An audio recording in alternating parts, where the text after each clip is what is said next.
దీనికి బీజంగా కొంతమంది మనకు వ్యక్తులు ఉన్నారు. అప్పటి నుంచి ఇప్పుడు ఎంతో శ్రమిస్తే కానీ ఎంతో మంది ఎన్నో కార్యక్రమాలు చేస్తే కానీ మనం ఈ స్థాయికి ఇప్పటివరకు రాలేదు. అందుకని ఈ కార్యక్రమం ఈ గుడి ఇప్పటి వరకు ఈ స్టేజ్లో ఉండడానికి ఎవరెవరు ఏ రకంగా కష్టపడ్డారు, ఎవరెవరి దగ్గరికి వెళ్ళి ఏ రకంగా సహాయ సహకారాలు కోరారు, దీన్ని మనం ఈ స్టేజ్కి తీసుకోవడానికి ఎంత కష్టపడ్డాము అనడానికి దీని వెనుక చాలా చాలా శ్రమ, వ్యయ ప్రయాసాలు చాలా జరిగినాయండి.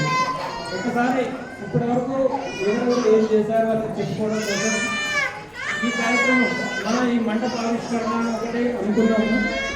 ఈ కార్యక్రమానికి ఒక చిన్న కమిటీ లాగా వేసుకొని ఒక 4-5 మేము వచ్చేసి ముందుకు వచ్చేసి కార్యక్రమాన్ని మనం చేస్తున్నాము. ఈ కమిటీ ఒక చిన్న నిర్ణయం తీసుకుంది.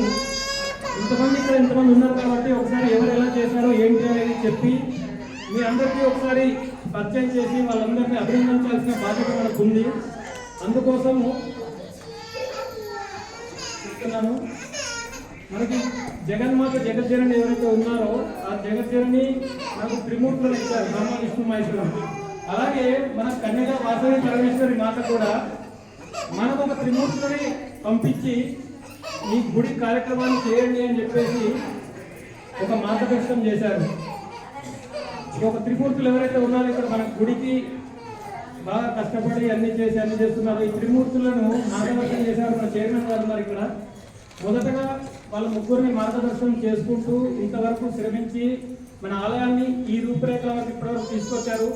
సుమారు 1.5 నుంచి 1.75 కోట్ల వరకు ఖర్చు అవుతుంది. దీనికి ఇప్పటివరకు 80 నుంచి 90 లక్షలు ఖర్చు అయింది.